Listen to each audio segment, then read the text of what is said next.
estaban relacionados con las superficies referenciales y el vínculo que había entre ellas, ¿no es cierto?,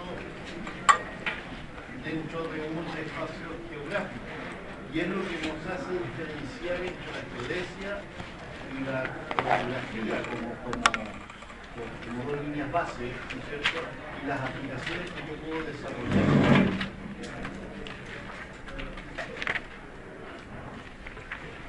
Después dijimos, ¿no es cierto?, que existían los sistemas referenciales y dentro de los sistemas referenciales estaban, ¿no es cierto?, los elipsoides y los geoides. Decíamos que el geoide era básicamente la forma que adquiere el campo gravitatorio de la Tierra. De acuerdo a la forma que adquiere el campo gravitatorio de la Tierra, va a ser en la manera que va a influenciar en la forma final de la superficie de la Tierra. ¿Sí? Que esta no fuera una esfera, sino que fuera una esfera más o menos achatada. Pero obviamente no es regular, no es matemáticamente achatada, por lo tanto no es matemáticamente modelable, o al menos no fácilmente. Y había que recurrir, ¿no es cierto?, a un par de modelos bastante simplificados. El primero era la esfera y el de segundo orden, ¿no es cierto?, entendiendo lo que ello implica diferencialmente hablando, el cálculo diferencial que implica que sea de segundo orden. Ingeniero, me da la impresión que yo hablo, bueno, y es como, ya, ok, perfecto, es una aproximación de segundo orden. Nombre, perdón. Es malo apuntar con el dedo. Nombre. Héctor. Don Héctor. ¿Qué es una aproximación diferencial de segundo orden?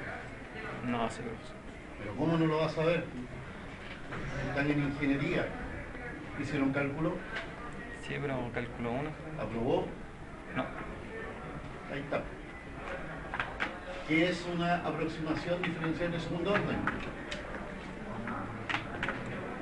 Por Dios, ingeniero. Todos los ingenieros. Cálculo álgebra nos honramos para que lo apruebe o no. Pero lo vamos a usar. Y lo tenga que lo vamos a usar conmigo. Lo otro le falta con que sumen y restan. Pero conmigo no. Y ahí van a alegar después, como ustedes no saben que es 2, pero es que profe, ecuaciones diferenciales yo no las vi. Ya. Segundo orden, segunda derivada, segunda diferencial. ¿Ok? O sea, ecuación diferencial de segundo orden. O sea, derivada dos veces. ¿Ok? Esa es la diferencia entre el primer modelo diferencial, con la primera derivada, que es una esfera, con la segunda derivada, que es un elipsoide. ¿Ok? El modelo de achatamiento es una diferencial de segundo orden. ¿Ya? El sistema de referencia que nosotros usamos para la geodesia es el elipsoide, y esa es una diferencial de segundo orden. Es importante porque el otro modelo que vamos a usar, que es el geoide, voy a volver atrás porque voy muy rápido. El primero era esfera, esferoide. El segundo era esfera. El otro que vamos a usar es el geoide. Si el primero era de orden 1, si el segundo era de orden 2, el geoide ¿de qué orden será? No me diga atrás, por favor. No. Ese es el problema. Es de orden n. Y con n, entre qué valores, ya nos vamos a entretener en eso. Pero bastante más que 3. Bastante más que 3. ¿Ya? Los sistemas referenciales, ¿no es cierto?, que son los que nos dan la base matemática para poder llegar a modelar lo que yo voy a levantar topográfica o geodésicamente, con lo que se le ocurra levantar, sea con un palito, como una regla, ¿no es cierto?, que se llama mira, o sea otro que es un bastoncito fierro con un espejito que se llama prisma, o sea una antena satelital, o un dron volando, o un satélite o un avión, con lo que se le ocurra levantar lo va a tener que modelar. Y para modelar va a necesitar sistemas referenciales. Y los sistemas referenciales más usuales son estos que están acá. El World Geodetic System, ya que hay varios de estos, pero el más usado para los layman, para los ignorantes, es el 84. No es que lo hayan hecho el año 84, sino que utiliza datos de todo tipo recopilados y procesados hasta el año 84. La necesidad de llegar a procesar datos geodésicos es tan grande en cuanto a requerimientos de hardware. No es que sea mucha gente que lo requiere, sino que los requerimientos de hardware son tan grandes que para reprocesar estas inmensas bases de datos necesitamos varios días de uso exclusivo de los computadores más grandes del mundo en este minuto. Están en la UNAVCO, que une a las 6-7 universidades más importantes del mundo, la ESA y la NASA. ¿A cuáles son las unidades que estoy haciendo referencia? Ni idea. Esos son los instantes que hacen, pero que usted nunca lo dijo. Ya lo dije. ¿Y qué microprocesadores uso? Para esto necesito en este minuto microprocesadores biológicos. Estamos hablando de ese nivel de hardware. En estos días, cuando digo en estos días, hasta exactamente ayer, estuvimos dictando un curso de bases de datos geoespaciales, que lo vinieron a dictar dos académicos de la Universidad de Edimburgo, para que tengan una idea del nivel en que estamos como escuelitas, y es el porqué que nos gusta esto y que estamos orgullosos de esto. Hemos importado, esta es la quinta versión, para que no piensen por favor, esta es la quinta versión que hemos importado dos académicos de una universidad de clase mundial, ranqueada dentro de las 20 mejores del mundo, que es la Universidad de Edimburgo, que como ustedes saben está en Escocia, y son los chatos más importantes en esta área. Y vinieron a hacer un curso acá, a la UTEM, a la Escuela Geo. ¿Y saben a quiénes? A ustedes, a los alumnos del último año. Les dimos la oportunidad a los 10 mejores para que hicieran el curso gratis. ¿Ok? Pero para llegar a eso, espero que cuando ustedes lleguen a esa altura aún estemos con esas opciones. Para lograr eso hay que partir entendiendo esto. ¿Ok? ¿Cuál es la diferencia entre un sistema WGS 84 versus SIRGAS? La diferencia es la época de reprocesamiento de datos. En SIRGAS, que empieza a ser usado en el año 2000 o a ser estandarizado en el año 2000, ya y hay SIRGAS 2000, 2004, 2008, se reprocesan nuevamente los datos desde el comienzo de la historia, desde que existía Newton, no antes, desde Eratóstenes, que nunca más vino el teórico. Bueno, en fin, ya, desde Eratóstenes, ¿no es cierto?, hasta ahora, y se reprocesan todos esos datos, todos, para obtener un mejor modelo de aproximación en segunda derivada a la forma de la Tierra. Porque estoy hablando de sistemas de referencia elipsoidales. Aún no hablo de los geoidales. ¿Los sistemas de referencia se crean a partir de la evolución del hardware, entonces? ¿De la posición de? O sea, del hardware. No. Los sistemas referenciales, dijimos nosotros, un plumón, ¿alguien lo vio? Ayer no se me quedó. Duermo que no se pueda comunicar en nadie.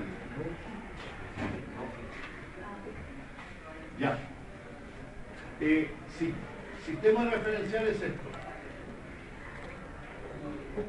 Eso es un sistema referencial.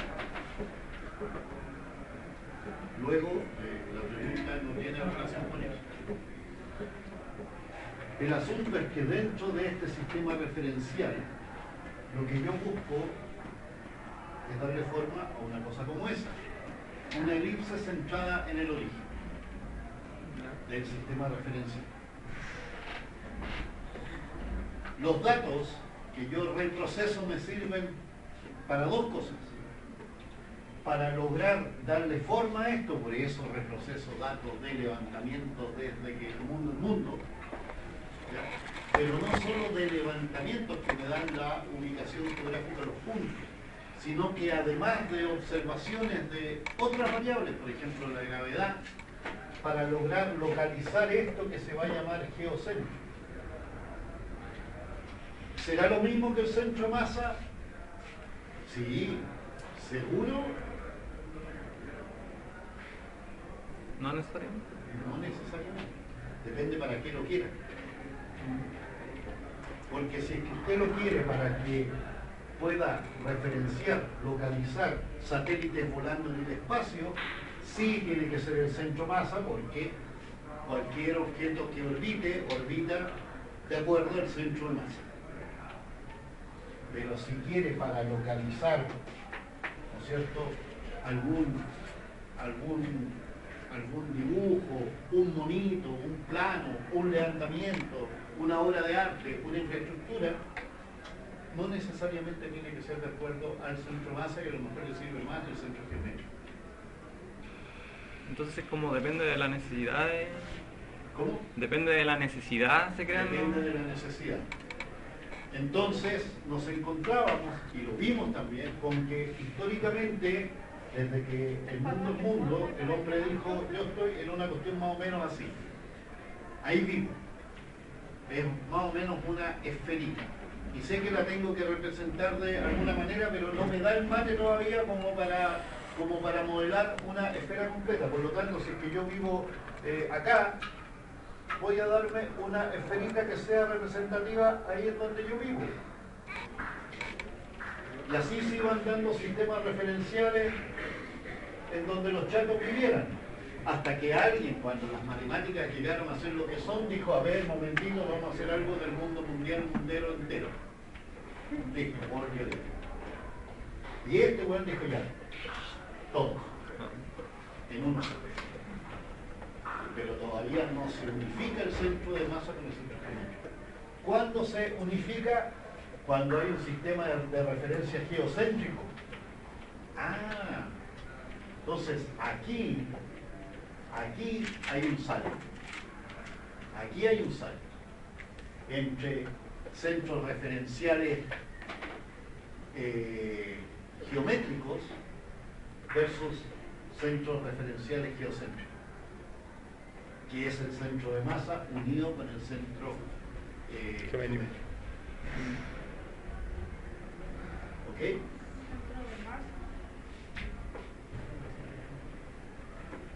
Luego, dijimos también, estoy recapitulando lo que ya vimos, esto ya fue visto. Veíamos cuáles eran, de una manera muy rápida y muy desordenada, ¿no es cierto?, las actividades, los métodos de llevar a cabo las actividades geodésicas vinculadas con levantamiento de datos. Entre ellos estaban, ¿no es cierto?, lo que son las técnicas astronómicas, siguen siendo usadas. Alguien dirá, no, como así, ¿quién usa sextante? Se llamaba, ¿no es cierto?, sextante, otros le llaman astrolabio, ¿ya? ¿Quién usa eso todavía? No, sí, eso se sigue usando. Los chatos que hacen estas regatas alrededor del mundo, ¿no es cierto?, y que suelen ser, digamos, ricachones en un velero, ese velero van desde algunos que tienen una tripulación de hasta 12 personas, porque están en distintas series, hasta, ¿no es cierto?, veleros que llevan un solo chato. Esos son todos gallos con muchas lucas que no hay que hacer, más que darse la vuelta al mundo y atravesar el Cabo de Hornos, que es lo que más les interesa de esa regata, y esos vuelan con sistemas astronómicos, digamos, tradicionales, ¿no? Esa es la gracia de la asunto. Allá, pero son unos excéntricos, ¿no? Pero no es algo que no me importa. Bueno, sistemas satelitales, que es la tecnología opuesta, ¿no es cierto?, lo más actual, está basado en la astronomía geodésica. Es exactamente lo mismo, excepto que en vez de observar o de rastrear estrellas, rastrea satélites. Pero es lo mismo. Unos son, ¿no es cierto?, naturales y los otros son artificiales, pero la técnica, ¿no es cierto?, es la misma. La tecnología es distinta, pero la técnica es la misma. Rastreo azimut, rastreo órbitas. La técnica de hacerlo visualmente con uno y a través de radiofaro, ondas, espectroscopía con otros, eso hace, ¿no es cierto?, lo que es la diferencia de uno con otro. ¿Okay? Pero esto sigue siendo lo mismo. La teledetección, ¿sí?, es básicamente sensores que se llevan, ¿no es cierto?, en algún sistema remoto, lejano, de lo que yo voy a intentar, digamos, detectar. ¿Okay? El estacionamiento libre es una de las gracias de nuestras estaciones geodésicas autónomas actuales, ya sean sistemas satelitales o no, que me permiten obtener coordenadas en algún sistema. La gravimetría, ¿no es cierto?, es la disciplina asociada a obtener valores de la gravedad necesaria para lo anterior. Los láser scanning, que están hoy día de última moda, ¿no es cierto?, porque es la tecnología más alta que estamos usando, son instrumentos que uno los puede aerotransportar y hacen un, digamos, barrido láser de lo que hay abajo, ¿no es cierto? Entonces uno lo puede llevar en un satélite, en un avión, en un dron, ¿no es cierto? Y van barriendo con un escáner láser, ¿no es cierto?, y obtienen la forma de esto. Y así como van volando, que es una segunda derivada, la primera derivada fue en tierra. Y en tierra yo los utilizo, por ejemplo, una mina, el túnel de una mina, donde esto es el frente de explotación, y yo me instalo aquí y barro con este láser escáner y obtengo de inmediato el frente de explotación de la mina en un formato de tres dimensiones. Y de inmediato yo logro saber inestabilidad de los taludes, etcétera, etcétera, los sectores donde debo fortificar, donde debo retacar, donde debo rellenar para seguir excavando hacia acá. ¿Ok? Entonces, otras aplicaciones de esto, el instrumentito exactamente el mismo, frente a lo que es algún edificio, que es un edificio histórico, patrimonial, lo que sea, y yo quiero obtener una visión de la fachada en 3 dimensiones para restaurarla, porque se le cayeron los frisos, las celosías, lo que sea, por un sismo, o lo que sea. Entonces yo necesito restaurar, y para eso levanto con estos instrumentos láser escáner, ¿no es cierto?, y obtengo de inmediato, ¿ya?, lo que es una imagen, digamos, en este caso, ¿cómo se llama? 3D. ¿Sí? Bueno, redes referenciales geodésicas básicamente significa, ¿no es cierto?, que yo dejé materializados puntos en la Tierra. La nivelación y la altimetría, topografía 1, así es que ya no hace falta que les explique eso. Mapeo, levantamiento, sinónimo, ya puede ser topográfico, puede ser aéreo, puede ser satelital, y estas metodologías son las metodologías de la geodesia para llevar a cabo esos trabajos. Los instrumentos que yo uso generalmente son instrumentos de apoyo, ¿no es cierto?, y algunos de ellos de alta tecnología, como algunos otros, ¿no es cierto?, que son de una baja tecnología, como una plomada infectante, una manguera con agua, que son los métodos de nivelación que ustedes van a encontrar en la vida real, más allá que usen el instrumento llamado nivel, y que usen miras, y que usen etcétera. Bueno, los viejos van a usar una manguera con agua.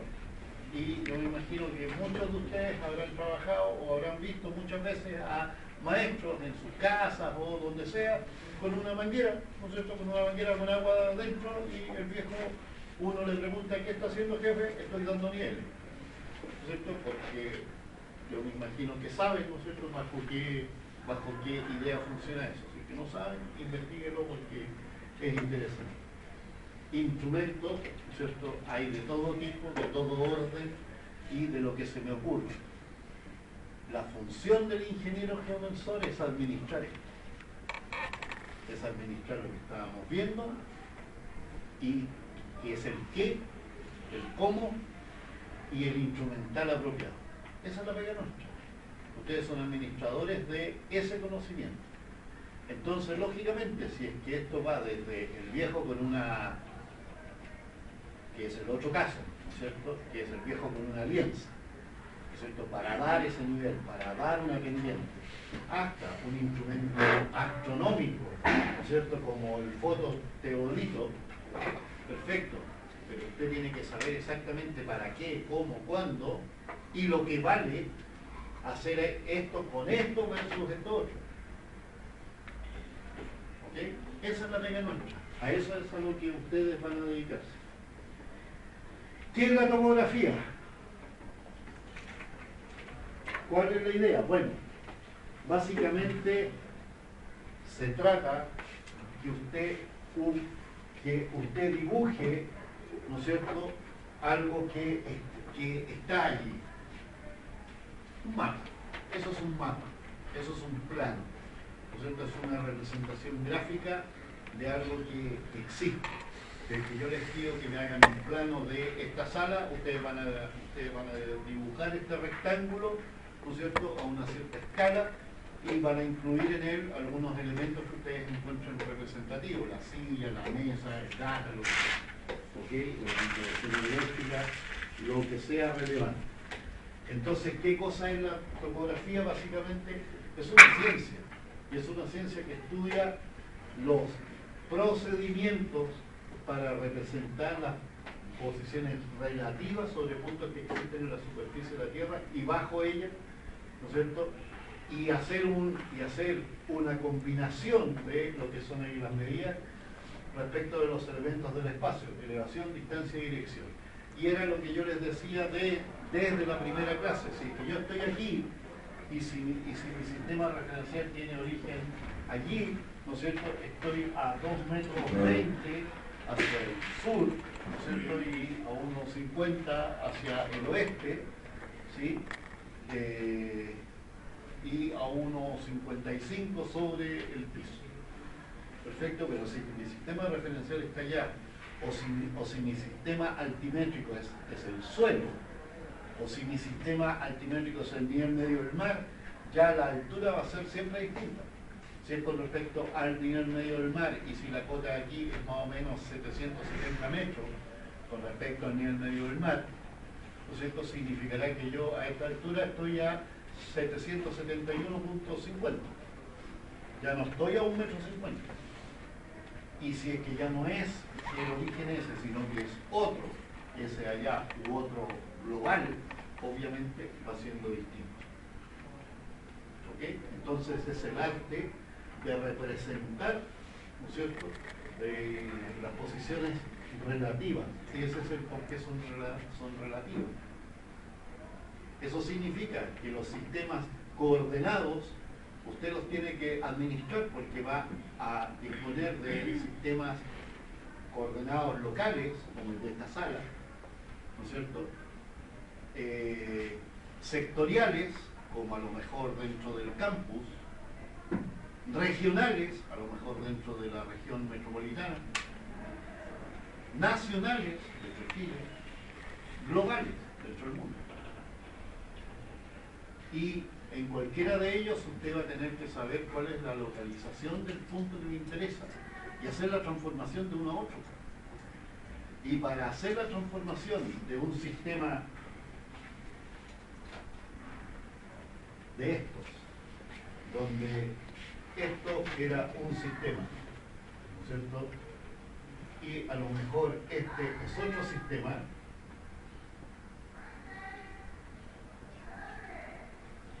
para ir de un XYZ, de un sistema vectorial XYZ a un XYZ, en este caso con una prima encima, eso significa efectuar una traslación del origen, una traslación y una rotación.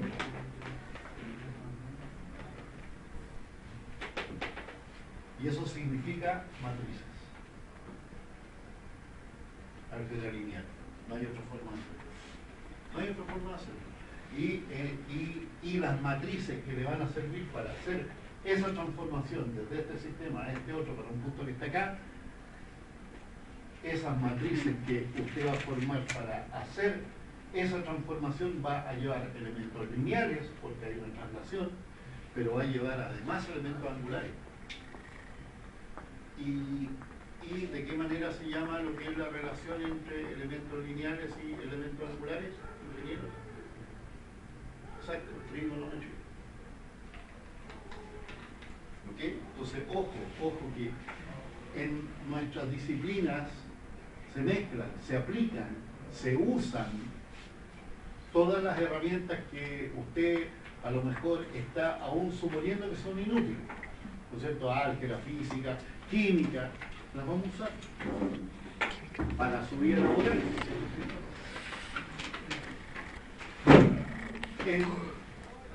En el caso de la topografía, que es el caso más simple de lo que ustedes entraron a estudiar, que se llama geomensura,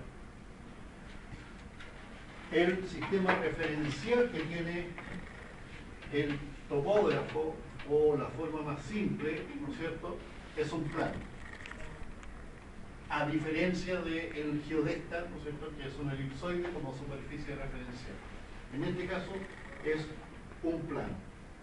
Y para definir ese plano, lo que uno requiere es definir un sistema de coordenadas tridimensionales, ¿no es cierto?, X, Y en la planimetría y Z en la altimetría. Si es que se dieron cuenta, ¿no es cierto?, uno ya genéricamente lo hace, el X, Y, ¿no es cierto?, estaban acá y el Z es el que me daba la altura. Lo que yo tengo, mi realidad es esta. Esta realidad es la que yo quiero levantar y dibujar en un plano. Para hacerlo tengo que llevar a cabo el proceso de levantar esta zona, es decir, tengo que ir a tomar datos en esta zona. Después que tenga esos datos, los tengo que entrar a calcular y llegar a procesar para llevarlos a una primera aproximación, ¿ok?, que es lo que se llama el interpolado de los datos. Y después lograr representar la interpolación de datos en un sistema de lo que denominamos las curvas de nivel. ¿Ok? Entonces, ese proceso es el proceso topográfico, ¿no es cierto?, para que yo pueda efectuar un cierto levantamiento de lo más básico, en el plano, con un sistema ordenado muy básico, un X y Z, donde el X y Y, ¿no es cierto?, son las horizontales y el Z va en la vertical, eso es una convención, ¿ya? Y de allí lograr extrapolar a 3 dimensiones. ¿Ok? Los mapas topográficos utilizan básicamente un sistema de acotado, y las cotas para los geomensores no son lo mismo que para los arquitectos. Para los geomensores las cotas son alturas, para los arquitectos las cotas, ¿no es cierto?, son las distintas dimensiones. En el caso nuestro las cotas son alturas. ¿Ok?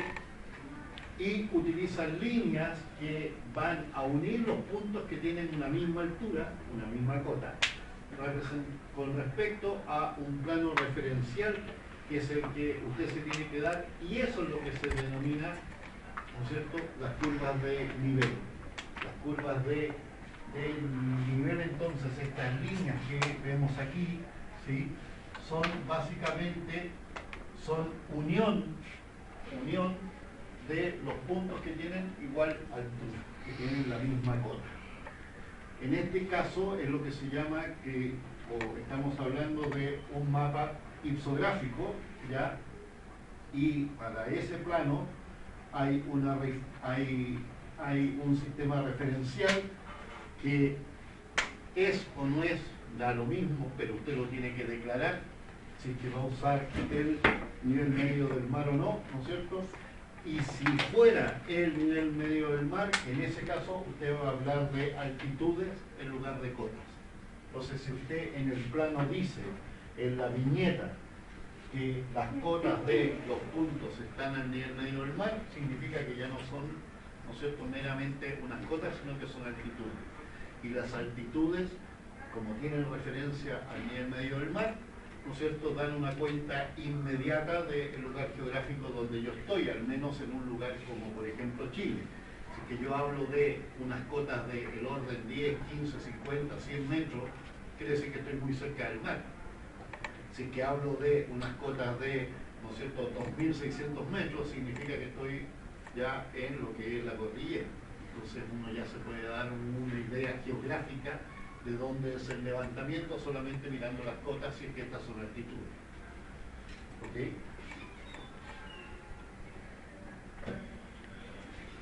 Los campos de acción, ya básicamente estamos dentro de agronomía, arquitectura, las ingenierías agrícolas, la ingeniería civil como infraestructura, como la ingeniería básica, que es lo que les mencionaba, ¿no es cierto? Minería, catastro, ¿no es cierto?, es básicamente cuando yo recopilo datos, es el hecho de recopilar datos con alguna finalidad. Un censo es un catastro, si es que yo miro lo que hay dentro de esto, ¿no es cierto?, es un catastro. Entonces, yo podría solicitar, de hecho lo hago una vez al año como decano, que me catastren cuál es el estado de las salas del campus. Entonces, gente encargada de eso, de servicios generales, va a mirar la sala, ve si que están las sillas, en qué estado están las sillas, si que están los datos, si que hay que reponer, si que no, el número de horas de uso para el plan de mantención de la ampolleta, etc. ¿Ok? Entonces, es una pega que se hace no solamente como que nosotros, sino que se hace, digamos, en otros ámbitos.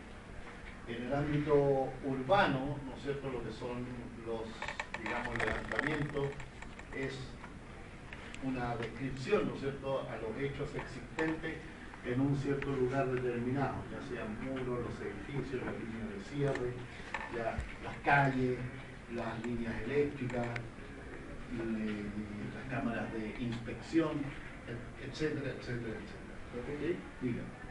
¿Alguna duda sobre lo anterior? ¿Por qué la agronomía? En agronomía hacemos muchas cosas.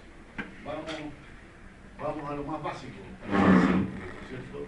Bueno, agronomía, ¿cierto?, es aquella disciplina que se encarga de aprovechar mejor o de una mejor forma, ¿no es cierto?, la tierra, ¿no es cierto?, con fines que pueda llegar a producir de una mejor manera algún tipo de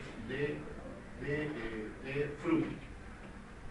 Eso significa que si es que yo voy a plantar árboles frutales, tengo que definir dónde los voy a plantar, debo definir las líneas, dónde van a ir las plantas, los almácigos, lo que sea, a qué distancia van a ir, tengo que entrar a planificar cuál va a ser la pendiente, tengo que planificar cuáles van a ser los riegos, de qué manera voy a alimentar, ¿no es cierto?, de agua a esa zona, ya sea por aceite, por riego normal, o sea, por ejemplo, por riego por goteo, o si no, incluso elevando agua, ¿no es cierto?, con una bomba, cosa que se da, ¿no es cierto?, por ejemplo, en el norte, ya en el Valle del Tigre, que uno ve que, ¿no es cierto?, riegan por aspersión arriba de los cerros.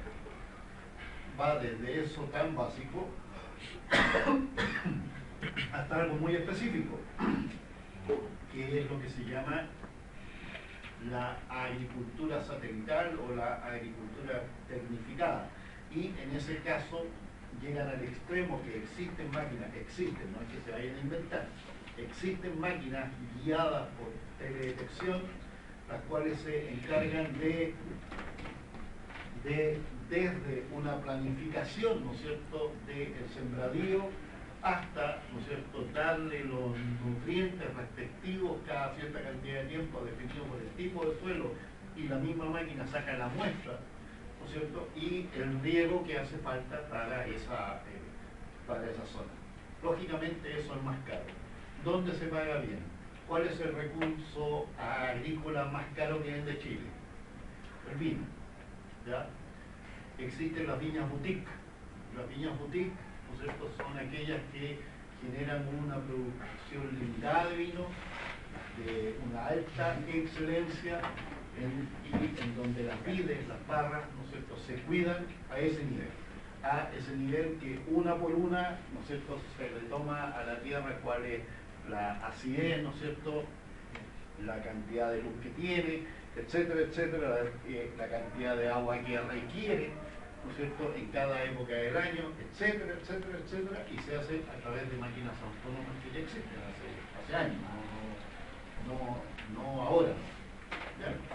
Entonces son áreas bien interesantes.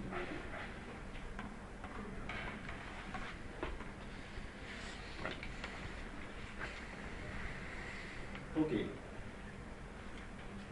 En una obra civil, como ese nuevo vial que ustedes ven allí, de la pega nuestra, va incluso antes que se inicie la obra, ¿no es cierto? Porque yo lo único que sé, como urbanista, ya, o lo que sea, es que vamos a necesitar ubicar una obra de infraestructura vial en algún lugar. Estoy hablando del ejemplo ese de allí. Yo lo único que sé es que, por ejemplo, ¿no es cierto?, en el cruce de la Panamericana Norte con Américo Vespucio, que hasta hace no muchos años atrás era un cruce de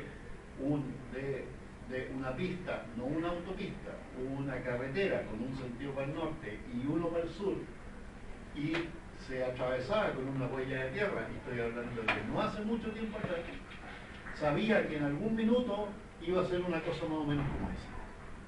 Entonces para eso hay toda una planificación. Estamos hablando de un país serio, yo no sé si es que se hizo acá, ya, pero toda una planificación en el sentido de analizar cuál es el espacio que me hace falta. Para analizar cuál es el espacio que le hace falta, lo primero es realizar un levantamiento. No hay otra forma, no existe otra forma. ¿Ya? Ese levantamiento en esa época se hizo con instrumentos ópticos y unos egipcios ahí en tierra, ¿no es cierto?, yendo a ir a hacer ese levantamiento. Hoy día no, hoy día a lo mejor lo hago con el Google Earth, ¿no es cierto?, a lo mejor lo hago con un dron, a lo mejor lo hago con un satélite. Difícilmente voy a mandar a unos egipcios a que vayan ahí a caminar y que estén un mes haciendo la pega, si es que con el Google Earth lo puedo hacer en un par de minutos. Un par de minutos. Hay gente que nunca lo va a poder hacer con Google Earth porque ni siquiera sabe lo que es. ¿Ya? Pero uno espera, ¿no es cierto?, que alguien lo pueda hacer en un par de minutos. Con el Google Earth, con el Pro, usted lo puede hacer absolutamente con la resolución que tiene el Pro, rápidamente. Una vez que usted dimensiona esto, ¿no es cierto?, dice, este es el espacio que yo requiero para hacer esta obra vial, perfecto. Este nuevo vial empieza a analizar cuáles son los títulos de dominio que hay sobre ese espacio geográfico, o sea, quiénes son los dueños y quiénes lo tienen inscrito en el conservador de bienes raíces. Esa es pega suya también. ¿Ya? Luego que lo hace,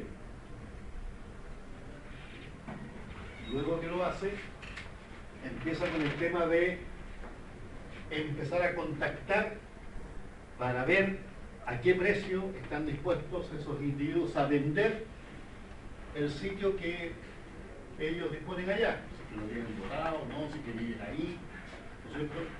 Hoy en día yo creo que alguien dijo aquí que es de Recoleta, creo que lo quedó, ¿no? Yo. ¿No? Bueno, alguien. Yo. ¿Ya? Bueno, en Independencia estamos con una pelea por esto mismo, ¿no es cierto?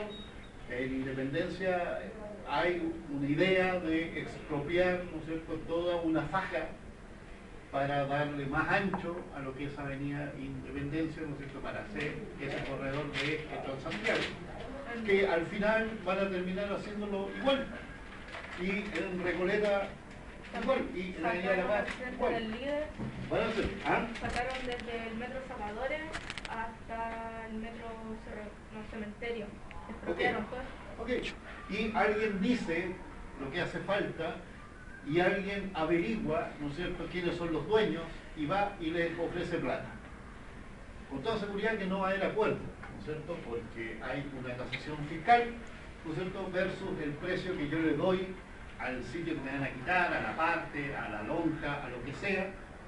Y figúrense lo que es un cementerio, por ejemplo, ya que ese es el caso, ¿no es cierto?, figúrense ustedes lo que significa que le vayan a sacar una lonja a la tumba de su papá, ¿no es cierto? Entonces, generalmente la gente no está muy dispuesta.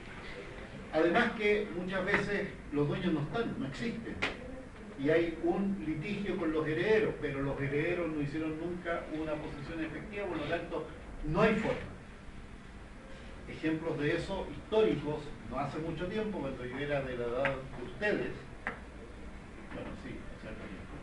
Américo Vespucio, a la altura de lo que es Bilbao, entre Bilbao y Tobalaba, usted iba por Américo Vespucio, y al medio de lo que es hoy día la pista oeste, la que va hacia el sur, digamos, al medio, una casa.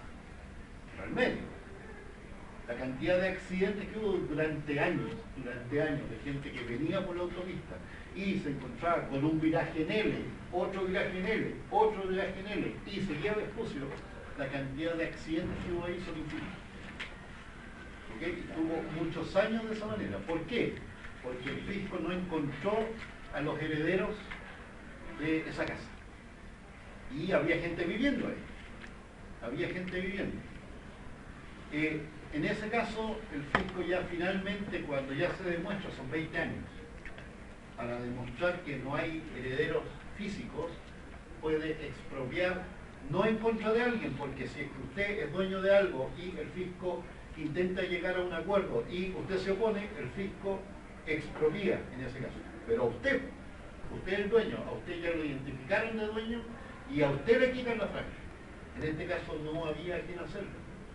Y el predio no era fiscal, para que fuera declarado fiscal, 20 años.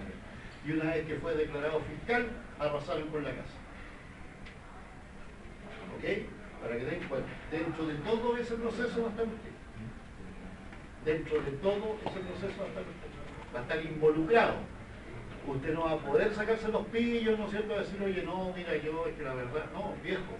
Si es que tú vives ahí en esa zona, o si es que andáis con un instrumentito, y pasa hasta el día de hoy, amigos míos,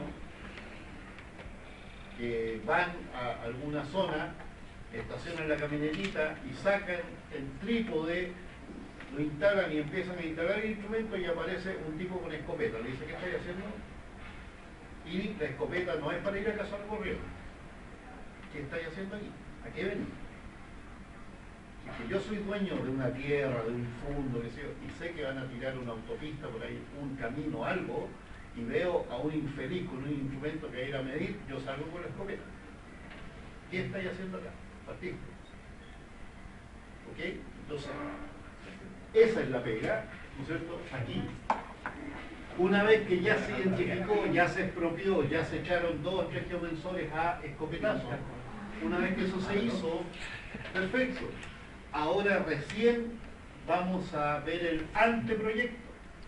Y el anteproyecto es básicamente, si es que esta es la vía que existía, ¿no es cierto? Ok, empiezo a dibujar y a imaginarme lo que va a ser ese trébol, ¿no es cierto?, dándome los ejes. Y empiezo a dibujar la primera idea en el anteproyecto y a geolocalizarla, a ubicarla geográficamente donde más o menos debiera estar.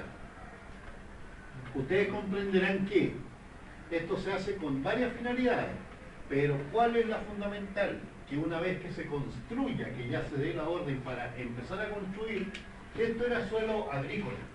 Aquí se nota, de hecho, ¿no es cierto? Esto fue suelo agrícola. Como fue suelo agrícola, es un suelo que tiene la contaminación orgánica suficiente como para reventarme cualquier obra civil que yo arme encima. Entonces lo que debo hacer, ya se los dije también anteriormente, una operación que se llama escarpe, que significa sacar 50 centímetros, 70 centímetros, 1 metro, lo que haya que sacar de materia orgánica y empezar a rellenar, ¿no es cierto?, por espesor de capa con áridos. Y estos áridos van desde los bolones hasta lo que se llama arena de pan, ¿no es cierto?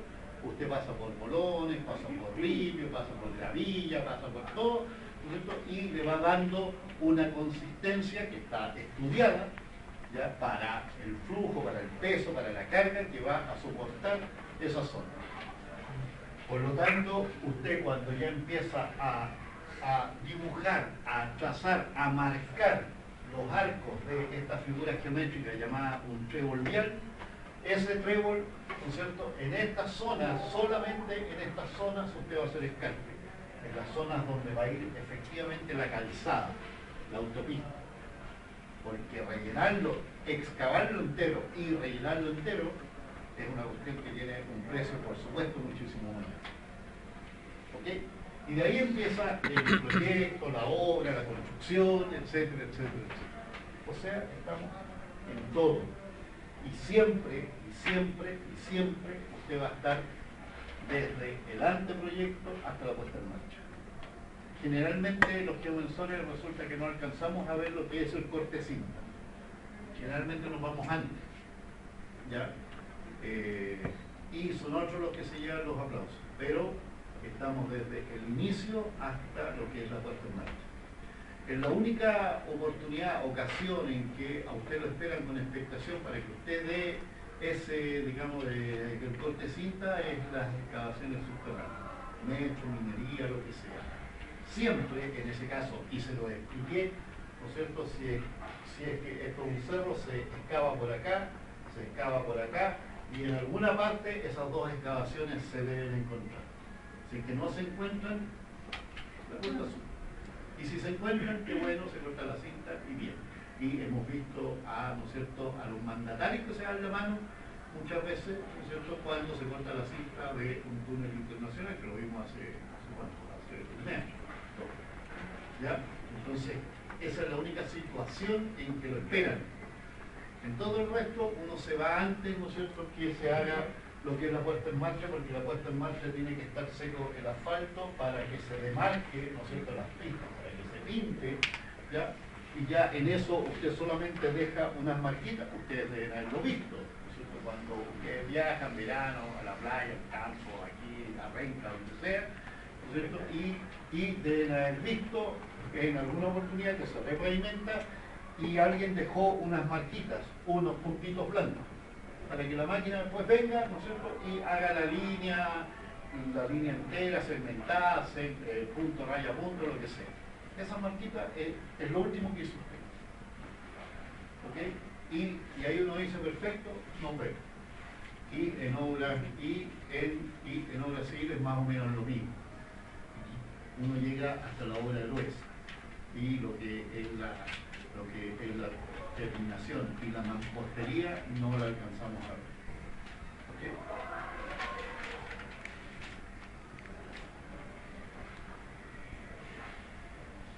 Esta es otra etapa dentro de lo mismo que es súper interesante, que es el replanteo.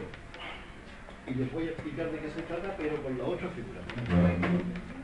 Cuando usted ya hizo lo que es el levantamiento inicial, ese levantamiento inicial es el que sirve, ¿no es cierto?, para empezar a que yo pueda dibujar encima, y se denomina, disculpen ya, a este va.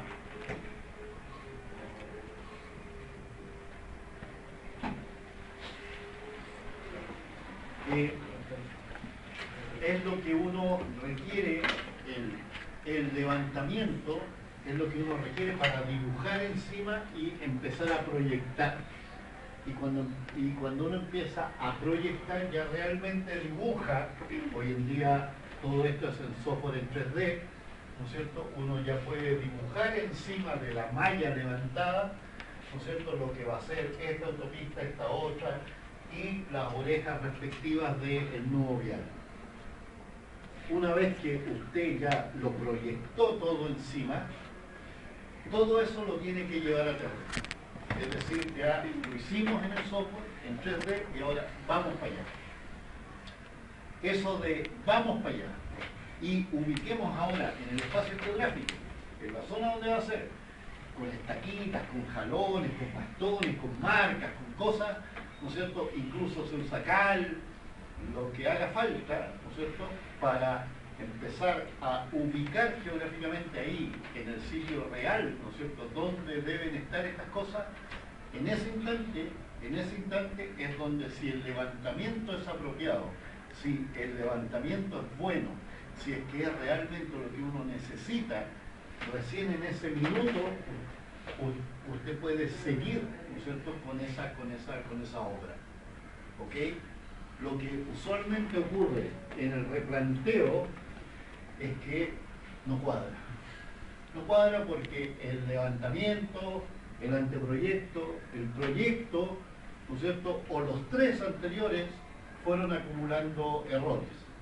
Errores que inicialmente eran chicos, ¿no es cierto?, pero que ya cuando ya llevo 2 etapas, 3 etapas, el error ya no es chico. Cuando yo uso instrumentos satelitales como los que han visto ustedes, ¿no es cierto?, como los GPS, como los georreceptores, lo que sea, cuando utilizo esas herramientas no me dan ninguna seguridad de que lo que yo estoy haciendo esté bien hecho.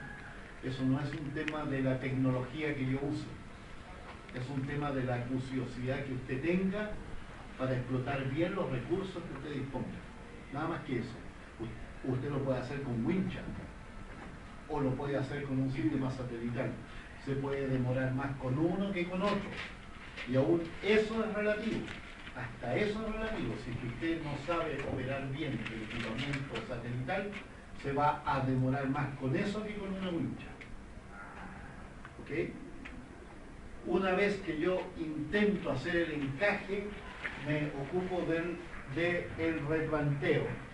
En el ejemplo, y en este otro, ¿no es cierto?, es ubicar los límites de la obra, los ejes desde los cuales se miden los elementos. Yo digo, este es el espacio geográfico, esos son los límites de la obra. Después digo, mira, desde ese eje de allá, desde ahí para acá, vamos a empezar a medir y vamos a empezar a ubicar los distintos elementos, en ese caso del trébol vial. ¿Ok? Y empiezo a ubicar los distintos elementos de la obra. En este caso es una obra civil, donde están las columnas, de los tabiques, ¿no es cierto?, etc. Se establecen los niveles o las distintas alturas de referencia. Y luego, finalmente, el avance de obra en cualquier instante, porque se requiere, ¿no es cierto?, en forma reiterativa el estado de obra, porque la empresa gana de acuerdo al avance, y el encargado de ir dando el estado de obra, los avances, hacer la cuantificación, que se llama hacer una ubicación, es el geomensor. Usted es el que sabe cuánto es lo que han avanzado, usted es el que sabe cuánto hubo que escarpar, usted es el que sabe cuánto hubo que demoler, usted es el que sabe la cantidad de roca que hubo que sacar, usted es el que sabe la cantidad de ripio que hubo que instalar, usted sabe cuánto es el geotextil que hubo que meter debajo y dónde lo pusieron, usted sabe cuánto sobró, usted sabe todo. Cada uno de los ítems que están dentro de la obra dependen de usted. Todos dependen de usted, todos. Todos. Y por eso es que el ingeniero geomensor tiene que tener una enorme capacidad de análisis. A mí no me sirve ese geomensor que vea esto, mira, a mí, bueno, déjame con la estación electrónica, no me pregunté, bueno. Ese chato gana 1/3, 1/4 de lo que gana otro que puede llegar a manejar más variado. la capacidad del buen ingeniero geomensor se mide así. El eléctrico es distinto, el informático es distinto, el tipo está abstraído, ¿no es cierto?, en hacer una rutina, en algún lenguaje que puede ser Python, puede ser Java, puede ser alguna cosa, ¿no es cierto?, donde el tipo está abstraídamente desarrollando algo en un universo de este porte. El geomensor no. El geomensor tiene que tener visión a la periferia para darse cuenta cuando el otro se le quedó dormido, cuando el otro está mirando para el lado, porque eso es lo que te da la obra. Eso es lo que te da la obra. En el instante que tú llegaste, bajaste del avión y te fue a buscar la camioneta al aeropuerto, y tú mientras vas desde el aeropuerto de Aeropuerto Montt a, qué sé yo, a Puerto Varas, y mientras vais en la camioneta, tú vais viendo, agarráis la radio, bueno, antes era la radio, hoy día es el celular, ¿no es cierto?, y llamáis al supervisor del sector Z, ¿no es cierto?, y uno le dice, oye, escucha, ¿a qué se debe, estimado amigo, que la retro esté en este instante detenida? ¿Por qué la motoniveladora está con una rueda mal? ¿A qué se debe, mi estimado supervisor, que la situación sea esa? Y va gritándole al tipo a 1000 gravatos por segundo, ¿no es cierto?, porque va entrando mucha información que tú vas viendo y sabéis lo que eso cuesta. El geomensor sabe cuánto cuesta una hora de una máquina detenida. El geomensor sabe cuánto es el sueldo del operario del bulldozer. El análisis es multivariado. Es multivariado. Usted tiene muchas variables acá dentro, muchas. ¿Qué es más barato o qué es más caro? ¿Una máquina detenida o que yo la suba a una zorra, que es un camión con la cola larga, ¿no es cierto?, que la suba ahí y que me la lleve a otro lado, con todo lo que eso significa, y que después la traiga de nuevo para acá? ¿Qué es más barato? Eso, el único que lo sabe es usted. Porque no tiene respuesta aquí, pues depende de qué. Ah, bueno, las condiciones de la obra, dónde va a ir, dónde hace falta, pero usted sabe. Usted sabe dónde hace falta esa motoniveladora que el chaco se bajó y está fumando, mientras el geomensor que está puesto ahí está nivelando las estaquitas para que el hueón esparza el río. ¿Cuánto me cuesta ese chaco fumándose ahí? ¿Cuánto me cuesta? Entonces yo voy gritando, ¿no es cierto, hueón? ¿Qué está haciendo ese gallo ahí? ¿Qué está haciendo ahí? Llévense la máquina para el otro lado. ¿Ok? Eso, estado de obra, avance, estado tarde. Y lo tienen que hacer formalmente, al menos una vez al mes, para que les paguen a todos los empleados de la empresa. A todos. Si el estado de pago no está listo, no les van a pagar. Imagínense lo que es que una obra entera a los chatos no se les pague. ¿Y la culpa de quién es? Suya. Y además, usted tiene que estar marcando ejes, muros, las columnas, los tabiques. Ya, usted no lo hace. Usted tiene un equipo de gente que lo mensorea a cargo. Perfecto. ¿Y quién los monitorea? ¿Quién los administra? ¿Quién está viendo que ese geomensor anda moviendo con el GPS y eso lo tiene que hacer con un nivel? ¿Quién lo hace? Entonces, ojo, la pega nuestra requiere de esa visión. Requiere que usted tenga la capacidad, ¿no es cierto?, de ser absolutamente disperso. Aquí sirve ser disperso. Sirve que usted no se focalice en algo donde se abstraiga del resto. No, ese chato a mí no me sirve. Yo necesito al chato disperso que está viendo lo que pasa allá, que ahora ya no hay nadie fumando allá afuera, que hay música sonando atrás, que entró alguien al baño de allá al lado, que se paró. Todas esas cosas, el tipo las tiene que ver. Y hay gente que no las ve, que hay gente que no las escucha, que hay gente que no se da cuenta. ¿Ok?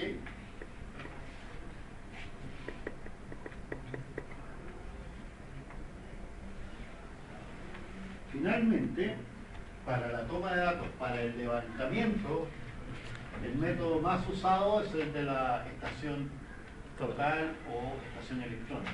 Es el instrumento más requerido, ¿ya? Hoy en día para la geomensura. Estos son instrumentos ópticos, ¿ya? Cuando digo instrumentos ópticos, miden ángulos, miden ángulos horizontales y miden ángulos verticales y además miden distancia. Son estos instrumentos, ¿no es cierto?, que,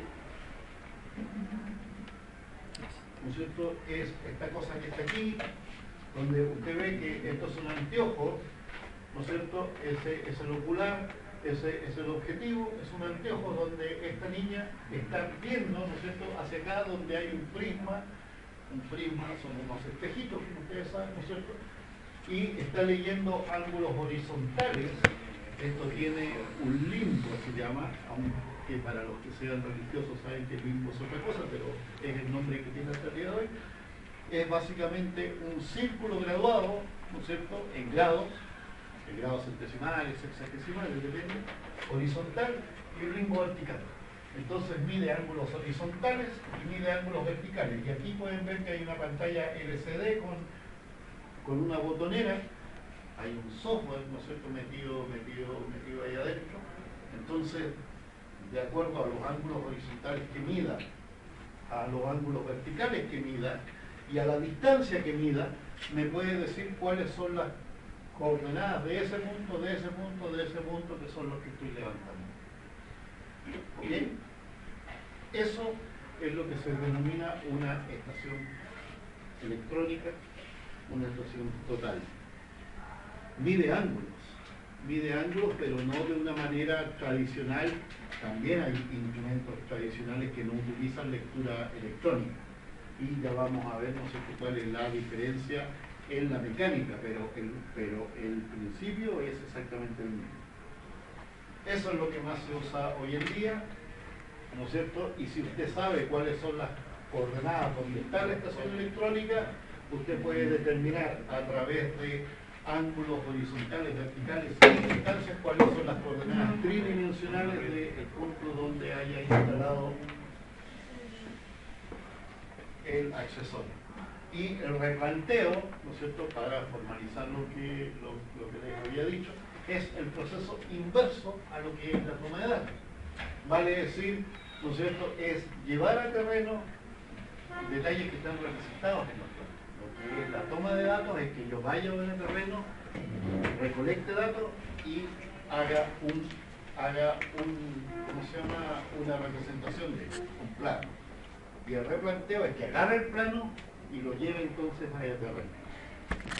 Y eso es como, por ejemplo, en donde van a ir los pilares, ¿no es cierto?, o las cimentaciones, ya, o lo que sea. El replanteo es parte importante en la topografía y es uno de los pasos más importantes para finalmente llegar a la realización de la obra. ¿Ok? Vamos. Hasta aquí voy a llegar hoy día porque falta que expongan ustedes y estamos un time. Ahora sí que les cargó, ¿no? ¿Sí?